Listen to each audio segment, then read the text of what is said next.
बिस्मिल्लाहिर्रहमानिर्रहीम। अस्सलाम वालेकुम नाज़रीन, दुनिया न्यूज़ पर आप देख रहे हैं प्रोग्राम नुक्ता नज़र। मैं हूं आपका मेज़बान मोहम्मद अजमल जामी। स्टूडियोज़ में तशरीफ़ रखते हैं जनाब मुजीबुर रहमान शामी साहब। सियासी अफरा तफरी है, मुआशी अदम इस्तेहकाम है और इस बीच आया चाहती है बड़ी ईद, बकरा ईद, कुर्बानी ईद। सऊदी अरब समेत खलीजी ममालिक में तो ईद उल अज़हा आज मनाई जा रही है, लेकिन हमारे यहाँ ईद कल होगी। तो ईद से पहले ही हमारा आज आखिरी प्रोग्राम है। अगले प्रोग्राम जब मुलाकात होगी तो ईद गुजर चुकी होगी। तो एडवांस में आप सबको ईद मुबारक। शामी साहब, बड़ी ईद है कल, उससे पहले हमारा आखिरी प्रोग्राम है। कुछ नाज़रीन को आप भी मुबारकबाद पेश कर दें। ईद मुबारक जनाब। हज हो चुका, हज हो चुका अब कुर्बानी हो चुकी जी, सऊदी अरब में, वहाँ ठीक है। हाँ। और सऊदी अरब के और हमारे दरमियान जो वक्त है ना, 2 घंटे का फासला है। और एक ज़माना ये था कि जब बगदाद में चांद देखा जाता था तो काहिरा से लेके और रियाज तक और जद्दे तक ईद होती थी। इमाम अबू हनीफा का फतवा है कि आलम इस्लाम का जो मतला वाहिद है, मतलब वाहिद है। हाँ, एक मतला है। एक जगह आप चांद देखें, दूसरी जगह ईद कर सकते। फिर हम टुकड़ों में बंटते चले गए, अपना अपना चांद देखने में मसरूफ़ हो गए और अभी तक ये फैसला नहीं कर सके कि सऊदी अरब के साथ ईद मना लिया करें।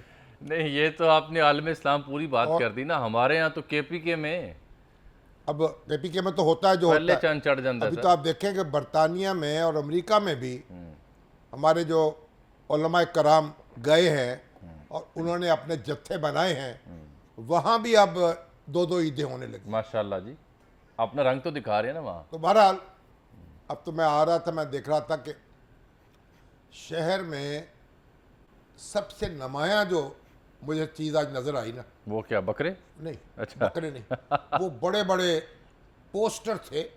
ईद मुबारक के? नहीं, लाहौर वेस्ट मैनेजमेंट कंपनी ने लगाए हुए थे अच्छा, कि हमारे 10,000 वर्कर्स तैयार हैं माशाल्लाह। और देखते हैं उनकी 200 परफॉर्मेंस क्या वेस्ट होती है। बिन्स नस्ब कर दी गई हैं, 1,000 नए कंटेनर ले लिए गए हैं। सर, इसका जायजा लेंगे, यकीनन लेंगे। ईद गुजरने दें, हम ही रिपोर्ट करेंगे यानी आपको। आप पूरा शहर जो है वो गलाजत फैलाने में लगा होगा, और ये उठाने में, ये बेचारे उठाने में लगे होंगे। और फिर भी अन पे लान तनी नहीं प्योनी है। और बाबर साहिब दीन इनके सरबराह है, बड़ा मुनफरिद सा नाम है। तो अब आप मुझे बताइए, आप जहाँ चाहें कुर्बानी करने बैठ जाते हैं, जहाँ चाहें बकरा बेचने बैठ जाते हैं, उसको चराने बैठ जाते हैं। नहीं, इसके बावजूद शामी साहब आप देखें ना कि बकरा मंडियों की जगह मुख्तस की है हर बड़े छोटे शहर में कि और यहाँ यहाँ आप उसमें बकरा अमल मंडी नहीं लगा सकते हैं, मवेशी मंडी। उसके बावजूद आप देखें, ये जो पॉश एरियाज़ में लाहौर के या नीम मतवसत इलाके हैं या मतवसत इलाके हैं, वहाँ भी आप चले जाएँ, गलियों मोहल्लों तक बकरे वाले उसको पहुँचे होते हैं। छोटी छोटी मंडियाँ लगाई छोटी होती हैं। छोटी मंडियाँ लगाई होती हैं। लेकिन असल बात यह है कि आपको डिसिप्लिन लाएं कि भाई कोई मुख्तस करे जगह, सिर्फ वहीं ज़बिया हो सके। पूरे शहर में और पूरे मुल्क में होता है ये, गंदगी फैलाई जाती है और फिर उसको उठाया जाता है। फिर उठाने वाले दाद लेते हैं और जिन्होंने गलादत फैलाई होती है वो तनकीद करते हैं, बिल्कुल, नुक्ते बनाते हैं।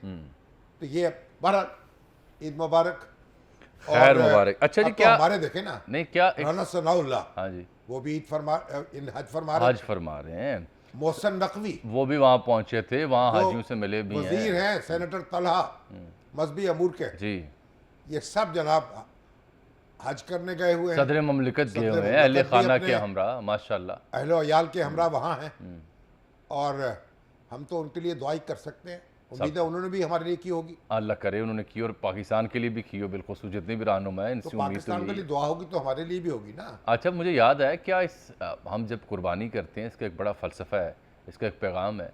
इस ईद पे हमारे जो सियासतदान है, रहनुमा है, वो क्या कुर्बानी जानवर की करने के अलावा अपनी अनाओं की भी थोड़ी थोड़ी कुर्बानी करेंगे कि कौम को ज़रूरत है इस चीज़ की? अशद अनाज की कुर्बानी कौन करता है भाई? अनाज तो इतनी इतनी बड़ी पाल ली हैं हमारे लीडरों ने। वो अनाज तो टकरा रही हैं पाकिस्तान में। तो अलमिया ये है कि जब से मुल्क बना है अनाज टकरा रही हैं, अदारों की एक अनाज टकरा रही हैं, अफराद की अनाएं टकरा रही हैं। जिसके पास इख्तियार आता है ना, वो दूसरे को जिंदा रहने का हक देने पर तैयार नहीं होता। अब अपनी अदालती तारीख को देख लीजिए, अपनी सियासी तारीख को देख लीजिए, अपने दिफाई अदारों को देख लीजिए।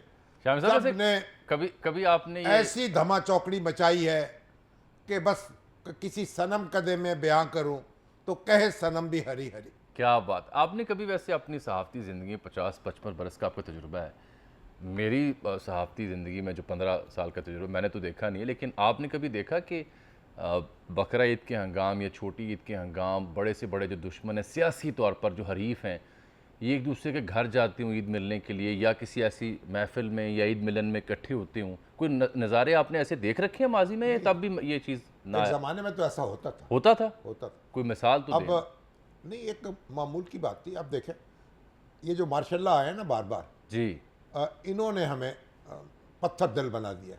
और फिर अब जो हमारी हुकूमत आई पिछली, जो तहरीक इंसाफ की लीडरशिप थी, उसने जिस तरीके से कंपेनिंग की और जिस तरीके से उसके मुखालिफ उसके मुकाबिल खड़े हुए, उन तो बिल्कुल कौम को दो हिस्सों में तकसीम कर दिया। एक दूसरे का वजूद तस्लीम करने को ये तैयार नहीं थे और ना है।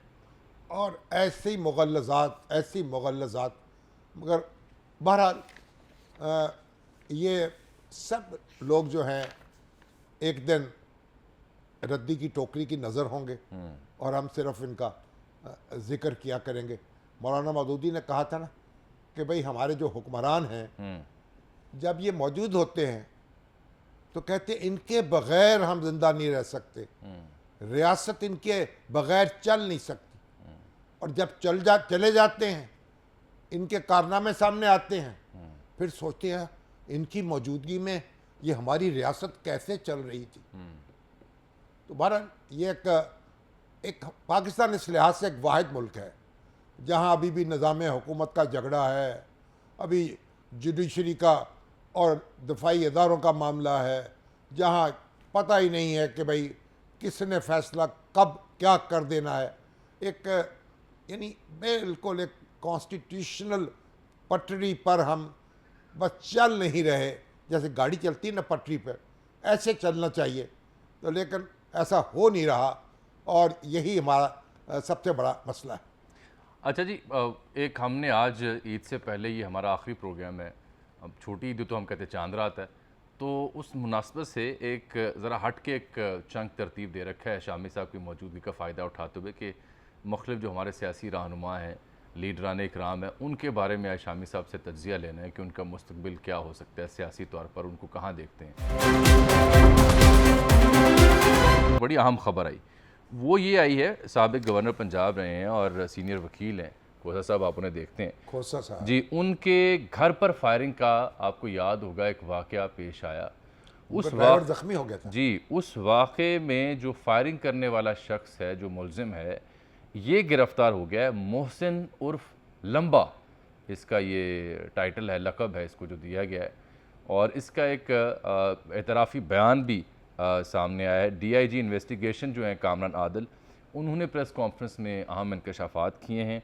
बताया ये जा रहा है कि ये जो शूटर है, ये ज़ुबैर नियाज़ी जो PTI के ही रहनुमा हैं, उनके कहने पर इसने ये वारदात डाली है और हुकूमत ये समझती है कि ये इंतशार फैलाने की कोशिश थी, बदनाम करने की ज़रूरत थी। अदलिया के और वकीलों के और हुकूमत के दरमियान तफरका पैदा करने के लिए उन्होंने कहा कि पहले खोसा साहब को टारगेट करना है, फिर एक दूसरे बड़े मारूफ वकील हैं उनको टारगेट करना है और इस तरह खौफ फैलाना है और वकील जो हैं ताकि सड़कों पर आ जाएं।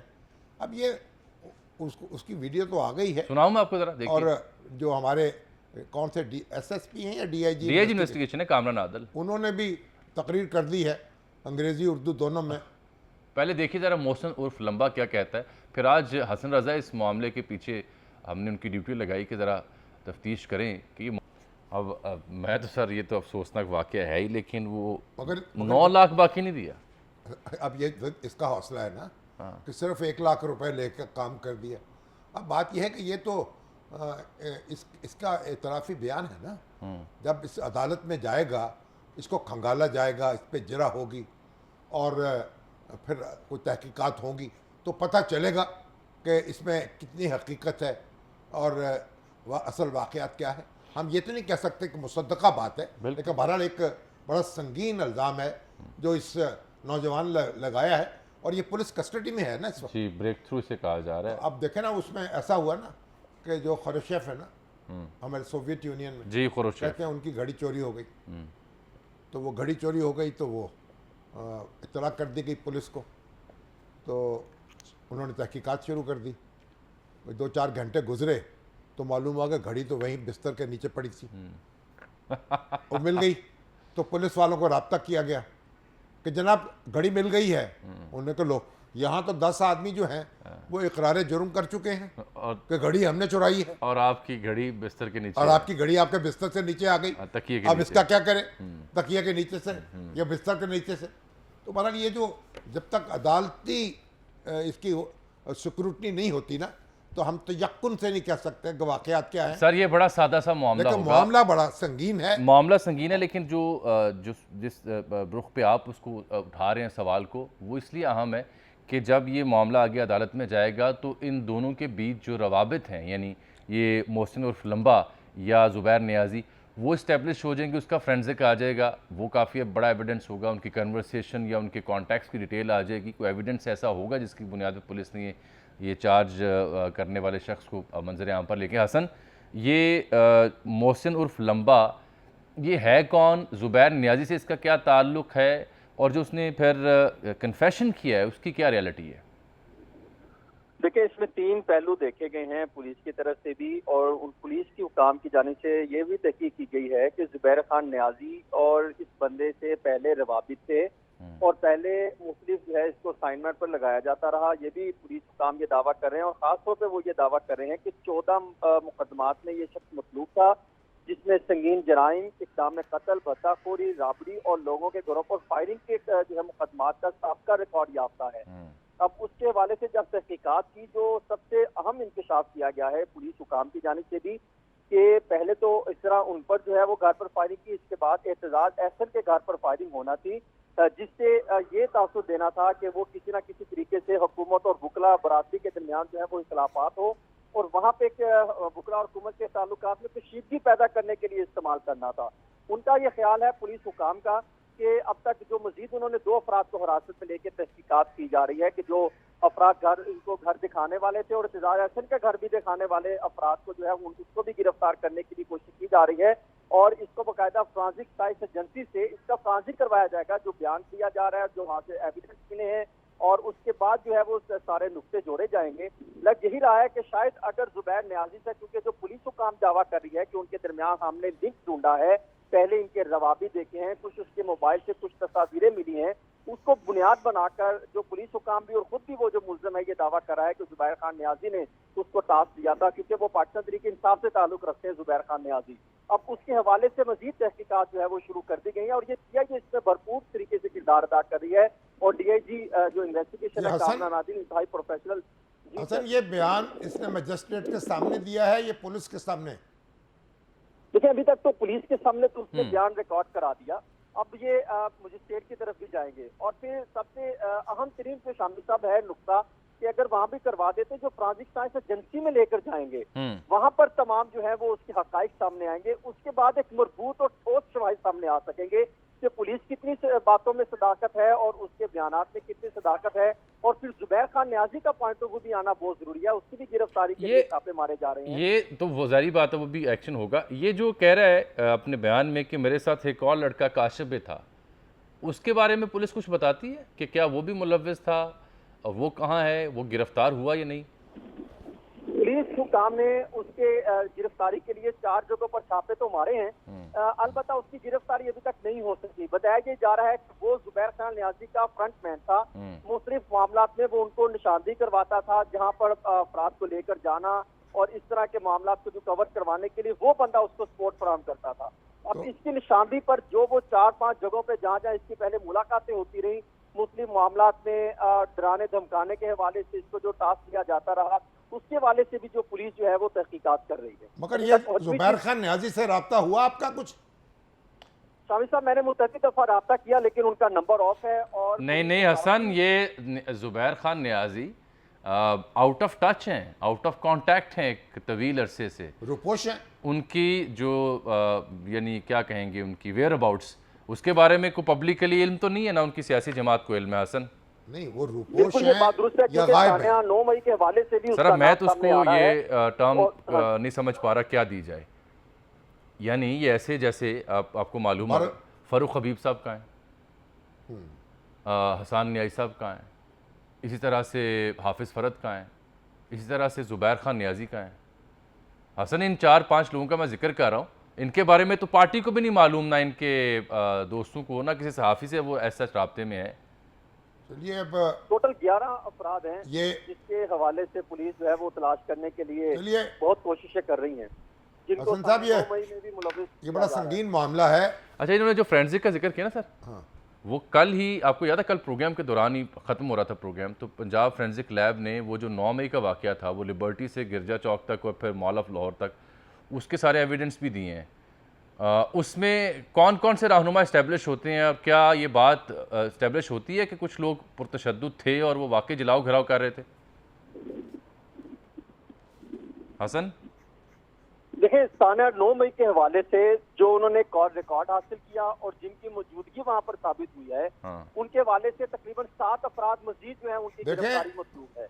7 और कुछ अफराद अफराद जिनका वीडियो लिंक और अफराद को लाने ले जाने में हाँ वो मिलाकर टोटल 11 अफराद इंतहाई अहम है जिनकी गिरफ्तारी मसलूब है, ठीक। और उसके लिए मुख्तलिफ जगहों पर छापे मारे देखें, हैं। ये जो फोरेंसिक रिपोर्ट है हाँ जी वह अदालत में पेश होगी। जी, जो मामला अदालत में तय होने हैं ना, हाँ। हम तो नहीं कर सकते नहीं, बिल्कुल नहीं। किसका क्या किरदार था, कितना कम था, ज्यादा था, वो क्या कर रहा था, क्या नहीं कर रहा था, ये सारी बातें अदालत में तय होंगी, उसी का हमें इंतजार करना चाहिए। ठीक, बहुत शुक्रिया हसन आपका, आपके कीमती वक्त का।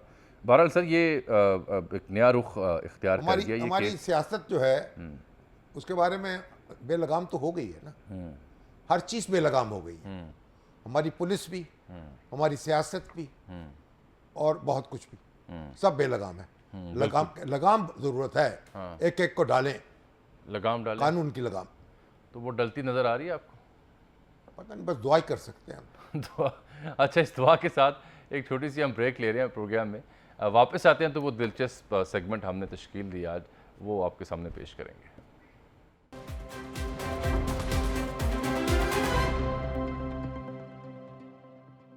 वेलकम बैक नाज़रीन, ईद की आमद। तो सोचा कुछ दिलचस्प गुफ्तगू शामी साहब से कर ली जाए। बहुत संजीदा सियासी तज्ज़िये, तबसरे और ख़बरें आपके सामने हम लेके आते हैं। सर, कुछ सलाह मशवरे या तजुर्बे की रोशनी में अगर आपको सुजेस्ट करना हो हमारे रहनुमाओं को, सियासतदानों को, तो सवालात और शख्सियात पेश कर देता हूँ आपकी खिदमत में। तो आगाज़ किए देते हैं जनाब वज़ीर आज़म शहबाज शरीफ साहब से। बतौर वज़ीर आज़म, क्या शहबाज शरीफ साहब अपना लोहा मनवा सके?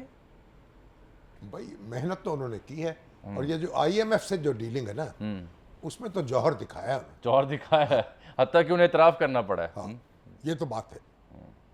तो क्या मुश्किल, देखिए ना, हालात मुश्किल, 12-13 जमातों की कोलिशन, सबको साथ लेके चलना, और कभी इसकी मिन्नत करना, कभी उसकी मिन्नत करना, कभी इससे बात करना, कभी उससे बात करना, तो मेरा ख्याल है कि उन्होंने रोल निभाया है अपना, निभाया। निभाया। तो अगला जो सियासी मंजरनामा बनता है, जब भी इलेक्शन के बाद में बात करता हूँ, तो आपको उनका किरदार यही दोबारा दिखाई देता है, या मियाँ साहब की वापसी के बाद पंजाब उनके हवाले होता दिखाई देता है?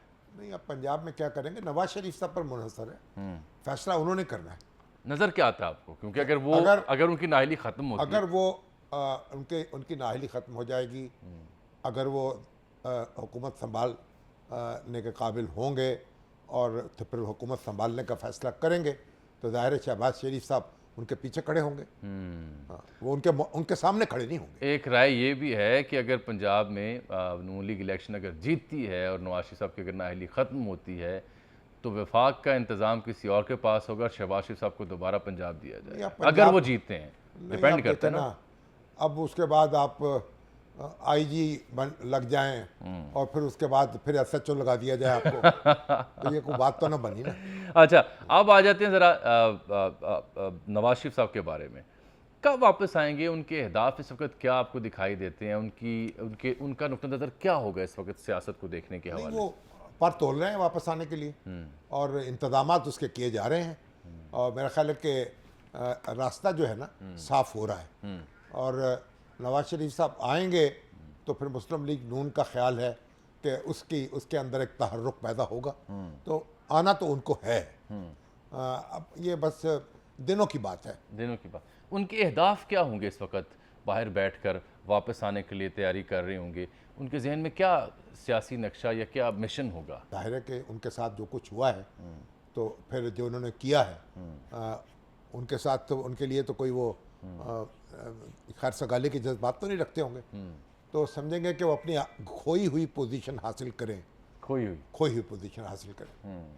और इंतखाबात में जो भी उनके पत्ते वो फेंटेंगे तो उसमें अव्वलियत इसी बात को होगी। इसके बावजूद कि खान साहब की सियासत को क्या नुकसान पहुंचा, क्या डेंट पहुंचा और वो कहाँ खड़े हैं, मकबूलियत की जब बात की जाती है तो जो नवाज शरीफ साहब जिस हंगाम बाहर गए थे तब जो नून लीग का अरूज था वो डेफिनेटली वैसा तो अब नहीं है।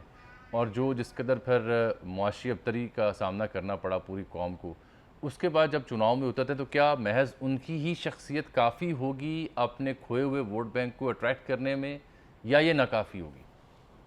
देखें, जो मकबूलियत है ना वो तो स्टॉक एक्सचेंज की तरह होती है। स्टॉक एक्सचेंज की तरह? शेयर्स की तरह कीमत बढ़ती घटती रहती है, वो कोई मुस्तकिल चीज़ नहीं होती।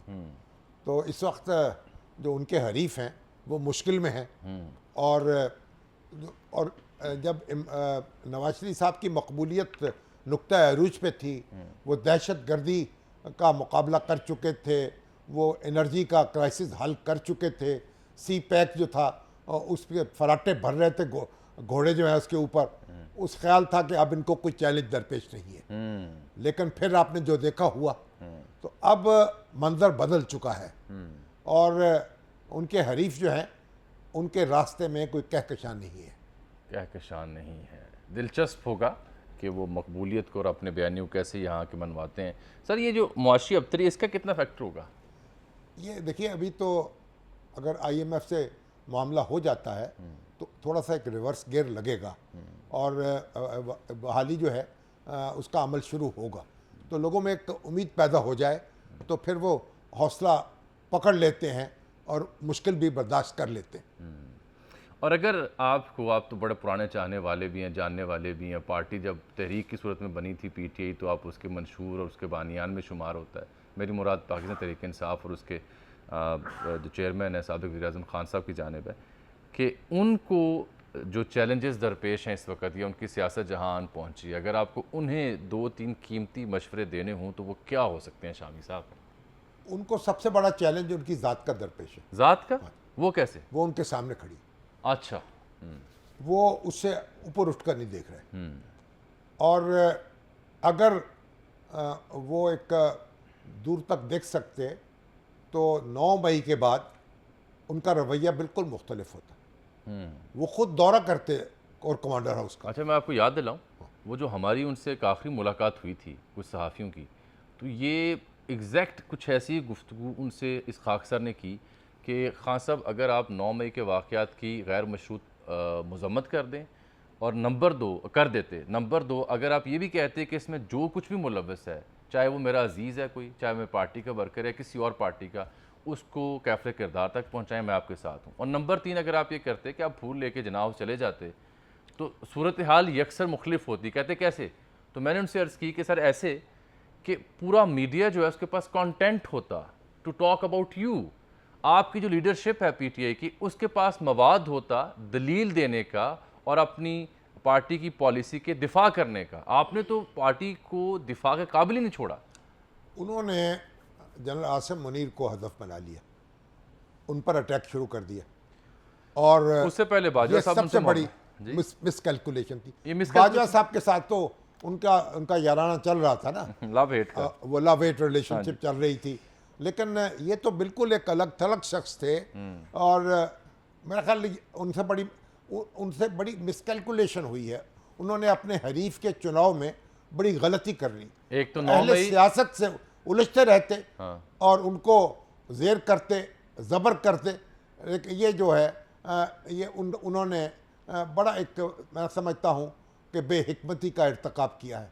यानी 9 मई के ऊपर भी, और जो चीफ ऑफ आर्मी स्टाफ 9 मई के बाद के जो वाकयात हैं उसमें अपने आप को संभाल नहीं सके वो।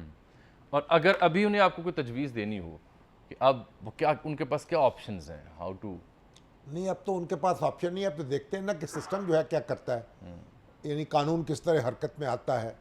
मेरी ख्वाहिश तो ये है कि जो पीटीआई है एक पार्टी के तौर पर मौजूद रहे फील्ड में और इलेक्शन में भी हिस्सा ले, और बाकी तो जो कुछ होना है फिर कानून के मुताबिक हो, कानून से मावरा कोई चीज़ ना हो।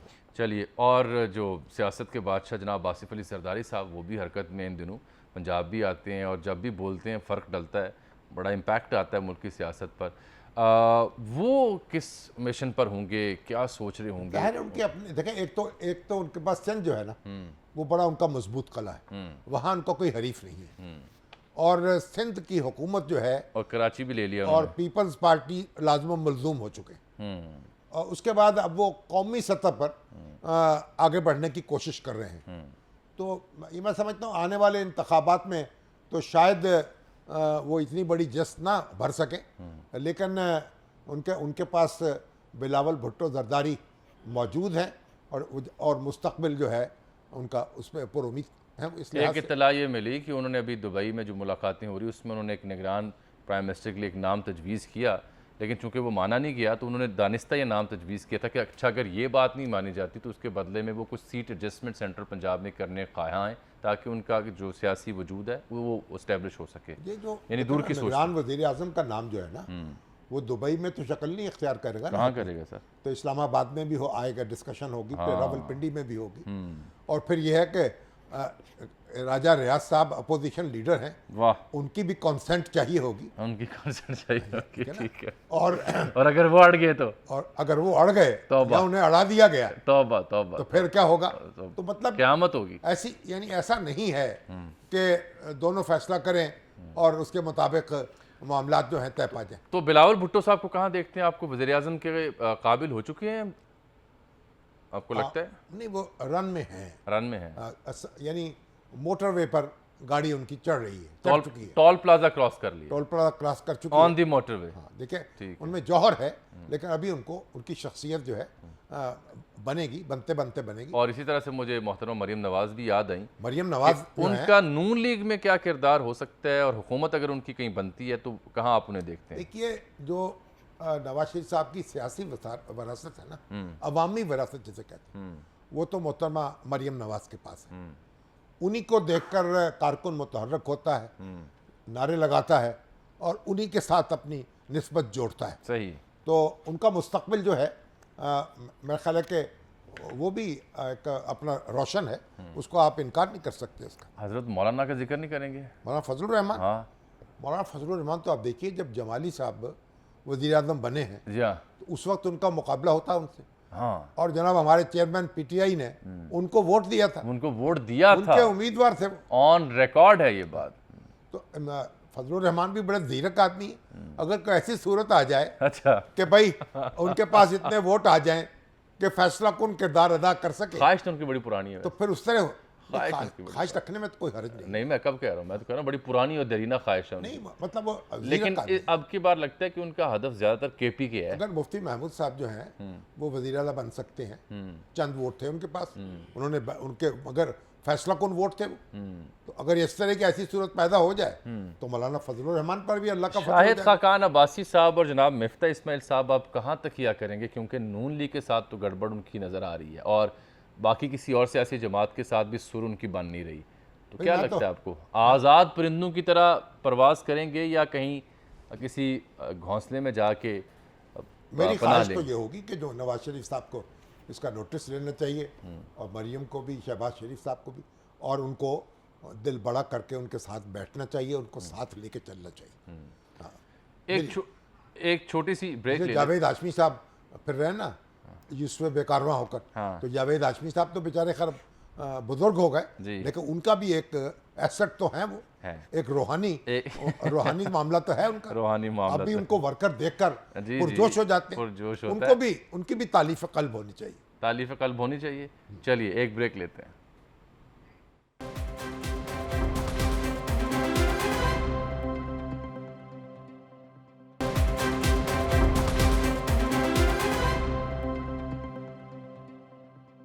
नाज़रीन, ब्रेक से पहले सियासतदानों का जिक्र खैर तो हो गया, लेकिन सियासतदानों के अलावा इस वक्त अवाम की तमाम तर नज़रें हैं ईवान अदल की जानिब। तो ईवान अदल में बैठे जो मुनसफ़ीन हैं, उनके नाम क्या पैगाम आपका ईद के ऊपर? उनके नाम उनके नाम क्या पैगाम दें? अल्लाह ताला उनको हौसला दे, हौसला दे, सब्र दे, सब्र दे। इस्तकामत दे, हाँ। जुर्रत दे, जहानत दे और दानिश ना दे। दानिश। उसका दानिश और जहानत एक ही चीज़। अच्छा। तो वो ऐसे फैसले करें जिससे वक़ार बहाल हो अदलिया का, और कौम को भी हौसला मिले और गाड़ी आगे चले, आगे चले। सर, इजाज़त ले लें और नाज़रीन को ईद मुबारक कह दें एक बार फिर से जी। अपना अपने प्यारों का बहुत ख्याल रखिएगा, बिलखुसूस उनका जिनको आपकी अशद ज़रूरत है। इजाज़त दीजिए, अल्लाह हाफ़िज़।